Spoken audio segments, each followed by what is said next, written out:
Good morning all of you. बच्चों, आज हम पढ़ेंगे समास। ठीक है। समास क्या होता है, किस तरह से इसकी रचना होती है, इन चीज़ों को आज हम समझेंगे। सबसे पहले हमें समझना है कि हर भाषा में शब्द रचना की 3 विधियां होती हैं। ये मैंने आपको पिछली बार भी बताया था। नंबर 1 उपसर्गों द्वारा, नंबर 2 प्रत्ययों द्वारा और नंबर 3 समास द्वारा शब्द निर्माण। अब उपसर्ग और प्रत्यय द्वारा शब्दों का निर्माण कैसे होता है, ये पिछले अध्याय में आपको पढ़ा चुकी हूँ। अब हम पढ़ेंगे कि शब्दों के द्वारा शब्द निर्माण समास के द्वारा शब्द निर्माण कैसे होते हैं। ठीक है। सबसे पहले हम समझेंगे कि समास होते क्या है। समास की रचना 2 शब्दों से मिलकर होती है। ठीक है। इसमें 2 शब्द होते हैं जिनका अपना स्वतंत्र अर्थ होता है, लेकिन जब वे मिल जाते हैं तो वो नए शब्द का निर्माण करते हैं। जैसे पर्णकुटी, पर्ण अलग शब्द है, कुटी अलग शब्द है। जब ये दोनों मिल जाएंगे तो क्या बनते हैं, ये पर्णकुटी। नेत्रहीन, नीला कंठ, ये अलग अलग शब्द हैं, लेकिन जब ये एक साथ मिल जाते हैं तो इनका अर्थ भी बदल जाता है। बच्चों, समास रचना में 2 शब्दों या पदों के बीच, समास की रचना जो है 2 शब्द या 2 पद के बीच होती है। पद भी शब्दों को ही कहते हैं। इसमें जो है पहला पद पूर्व पद तथा दूसरा पद उत्तर पद कहलाता है। ठीक है। इसमें 2 शब्द होते हैं। जो पहला शब्द होता है उसे पूर्व पद कहते हैं और जो दूसरा पद होता है उसे उत्तर पद कहते हैं। और इनके मिलने से जो नया शब्द बनता है उसे समस्त पद कहते हैं। समस्त पद या समास। ठीक है। तो इसमें आपको कन्फ्यूजन करने की ज़रूरत नहीं है, कन्फ्यूज होने की ज़रूरत नहीं कि पूर्व पद और उत्तर पद क्या होता है। अब इसका थोड़ा उदाहरण देख लीजिए। पूर्व पद क्या होता है, उत्तर पद क्या होता है और समस्त पद क्या होता है। पूर्व पद है देश, उत्तर पद भक्त। मतलब पहला शब्द है देश और दूसरा शब्द है भक्त। और समस्त पद, इसमें पूरा मिलके नया शब्द क्या बनता है, देशभक्त। नीला गगन, दोनों को मिला दिया, समस्त पद बना नील गगन। नर नारी, समस्त पद नर नारी। पंच आनन, पंचानन। ठीक है। तो ये आपको समझ आ गया होगा कि पूर्व पद, उत्तर पद और समस्त पद क्या होते हैं। अब हम थोड़ा समास की परिभाषा समझें। भिन्न अर्थ रखने वाले 2 शब्द या पद। भिन्न अर्थ, जिन 2 शब्दों का अलग अलग अर्थ होता है। अब वो 2 शब्द कौन से हैं, पूर्व पद और उत्तर पद। इन दोनों के मिलने से जब नया तीसरा शब्द बनता है वह क्या कहलाता है, समास या समस्त पद कहलाता है। ठीक है। 2 अलग अलग अर्थ रखने वाले शब्दों से मिलकर जो तीसरा शब्द बनता है उसे समास कहते हैं। अब इसका विग्रह कैसे होता है। समास विग्रह किसे कहते हैं, समस्त पदों के दोनों पदों को अलग किए जाने की प्रक्रिया को समास विग्रह कहते हैं। ठीक है। समस्त पदों के दोनों पदों को अलग किए जाने की प्रक्रिया को समास विग्रह कहते हैं। जब हम समस्त पद, जो एक शब्द होता है, उसमें से हम 2-2 शब्दों को अलग करते हैं, विग्रह का मतलब होता है अलग करना, तो वह समास विग्रह कहलाती है। पदों को अलग अलग करते समय दोनों पदों के बीच विभक्ति कारक चिन्हों को जोड़ दिया जाता है। अब ये जब आप आगे पढ़ेंगे तो आपको पता लग जाएगा कि विभक्तियाँ क्या होती हैं, कारक चिन्ह क्या होते हैं। देखो, जैसे ये एग्जाम्पल है, समस्त पद क्या है, यश प्राप्त। एक शब्द है यश प्राप्त। अब हमने इसका अलग से अर्थ लेना है, तो हम कैसे करके इसको बोलेंगे। यश प्राप्त का अर्थ क्या होता है, यश को प्राप्त। तो जो हमने इसका विस्तार से वर्णन किया ये विग्रह कहलाता है। अकाल पीड़ित, अकाल से पीड़ित। दोपहर, 2 पहरों का समाहार। देशवासी, देश का वासी। दशानन, 10 हैं आनंद जिसके। ठीक है। अर्थात जहाँ पर हम हर शब्द को अलग करके उसका अर्थ ढूंढते हैं, वह विग्रह कहलाता है। अब समास के कितने भेद होते हैं? समास के 6 भेद होते हैं। तत्पुरुष समास, द्वंद्व समास, द्विगु समास, कर्मधारय समास, बहुव्रीहि समास और अव्ययी भाव समास। अब हम समझेंगे सबसे पहले तत्पुरुष समास किसे कहते हैं।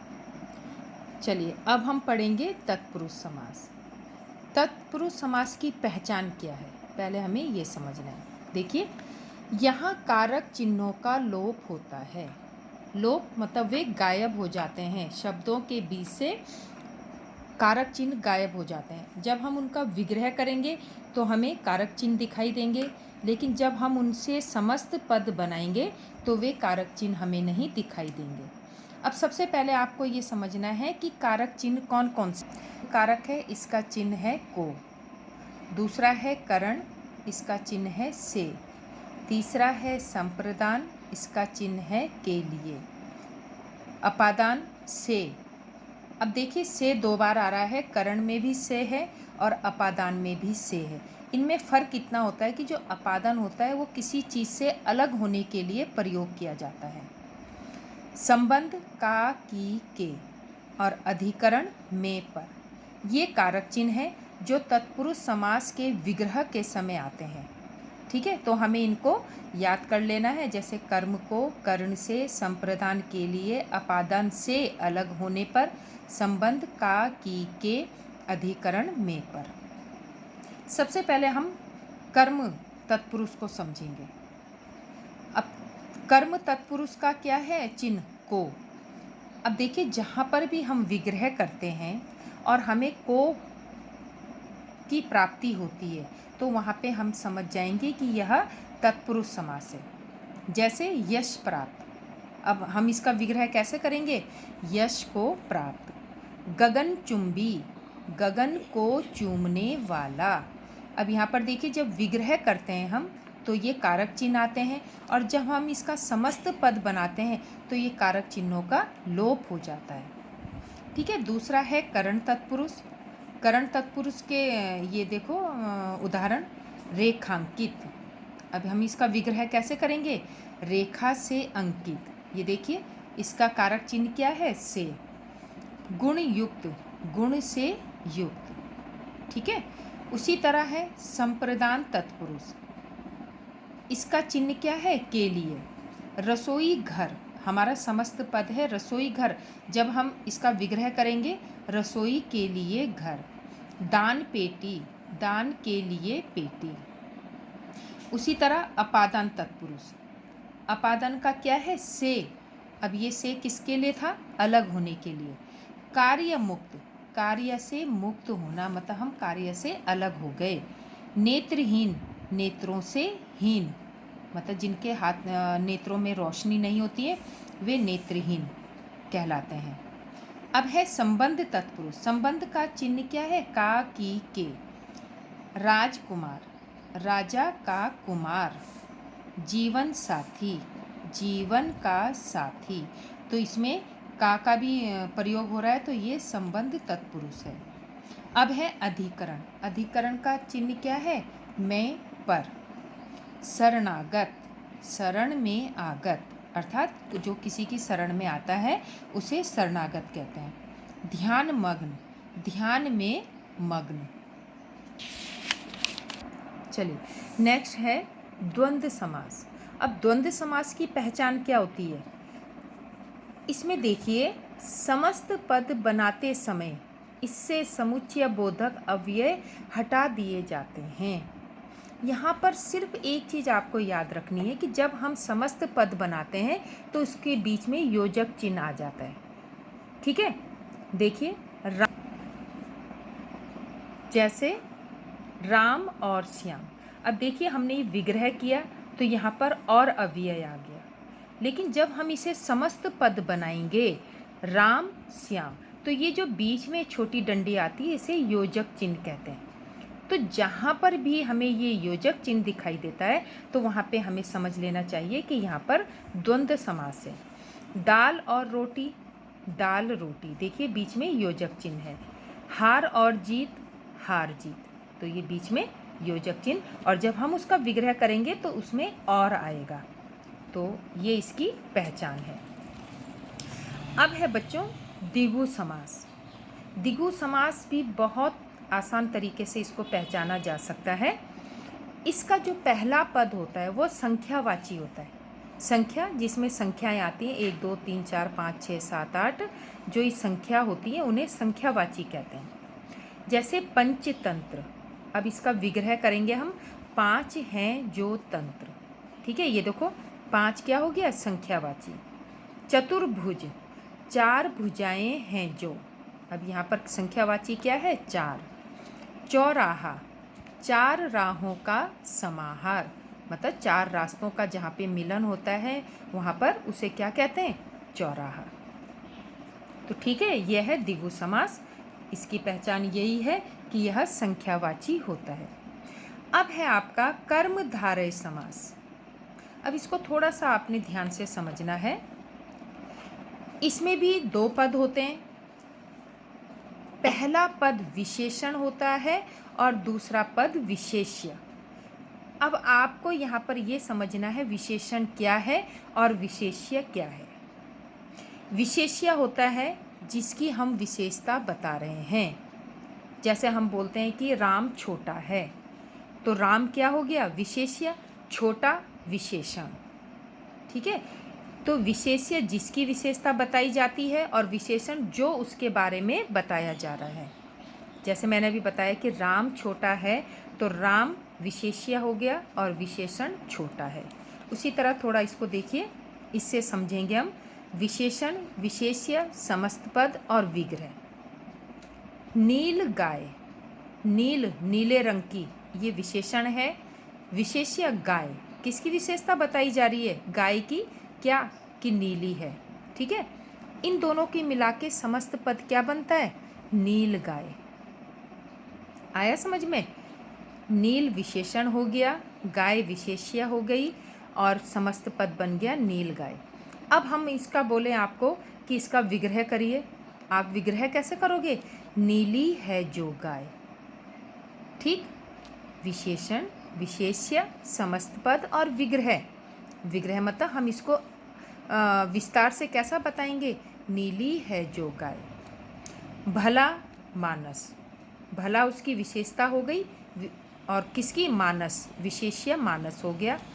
समस्त पद क्या बनता है, भला मानस।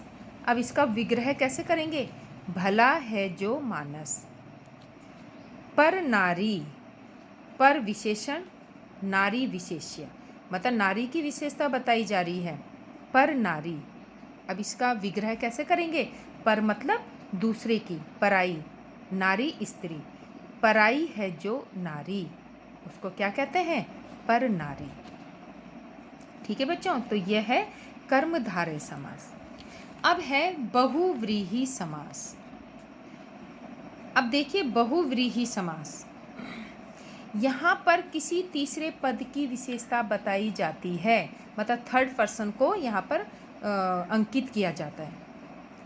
हम यहाँ पर दोनों पद बताएंगे, लेकिन वो किसी तीसरे को दर्शाएगा। वो कैसे, जैसे हमने लिखा तिरंगा, तिरंगा का हम विग्रह कैसे करेंगे, 3 रंग हैं जिसके। अब जो 3 रंग वाला होता है उसे हम क्या कहते हैं, भारतीय झंडा ना, तो उसका नाम क्या है, तिरंगा। भारतीय झंडा या भारतीय ध्वज, ये तीसरे को दर्शा रहा है। यहाँ पर इनसे मिलता जुलता और कोई नहीं है, मतलब ये तिरंगा जो है भारतीय ध्वज को कहते हैं। गजानन, गज के समान आनन है जिसका, आनन मतलब सिर, हाथी के समान आनन है, सिर है जिसका, कौन है वो, गणेश। यहाँ पर गजानन किसको कहा है, गणेश को। नीलकंठ, नीला है कंठ जिसका, किसका होता है नीला कंठ, शिव। तो यहाँ पर किसको बोला जा रहा है, शिव को बोला जा रहा है नीलकंठ। तो बहुव्रीहि समास की क्या विशेषता होती है, वो तीसरे पद को, पद की विशेषता बताता है। तीसरा जो शब्द आता है उसकी विशेषता यहाँ पर बताई जाती है। अब है आपका लास्ट है अव्ययी भाव समास। अब देखिए, अव्ययी भाव समास को समझने का सबसे आसान तरीका यही है कि उसके समस्त पद में हमेशा उपसर्ग होता है। जब हम उसका समस्त पद देखेंगे, उसका जो शब्द देखेंगे, उसमें हमेशा किससे जुड़ा होता है? वो उपसर्ग से जुड़ा होता है। जैसे आजीवन, अगर हम इसको अलग से कर दें, आ और जीवन, तो क्या बनेगा? ये आ क्या है? उपसर्ग है। देखिए, अगर हम इसको अलग करते हैं तो ये है आ और जीवन, तो ये आ क्या हो गया? उपसर्ग। और जीवन क्या है? शब्द। तो यहाँ पर ये शब्द जो है उपसर्ग से जुड़ा है, तो इसका अर्थ क्या होता है? विग्रह क्या होगा? जीवन भर। आजीवन का विग्रह होगा जीवन भर। अब यहाँ पर है यथाशक्ति, हम इसको अलग करें तो यथा और शक्ति। यथा क्या है? उपसर्ग, और शक्ति शब्द। अब इसका विग्रह कैसे करेंगे? शक्ति के अनुसार। तीसरा है आमरण। आमरण, अब आ क्या है? उपसर्ग, मरण क्या है? शब्द। तो क्या बना ये? आमरण, मरण तक, अर्थात मृत्यु तक। तो बच्चों, ये आज हमने समास पढ़े और मुझे लगता है शायद तुम्हें समझ में आ भी गए होंगे। तो इनको आप एक बार ढंग से इसको समझ लेना, और इसके जो अभ्यास के प्रश्न मैं दूंगी PDF में, उनको आप कंप्लीट कर लेना। Thank you.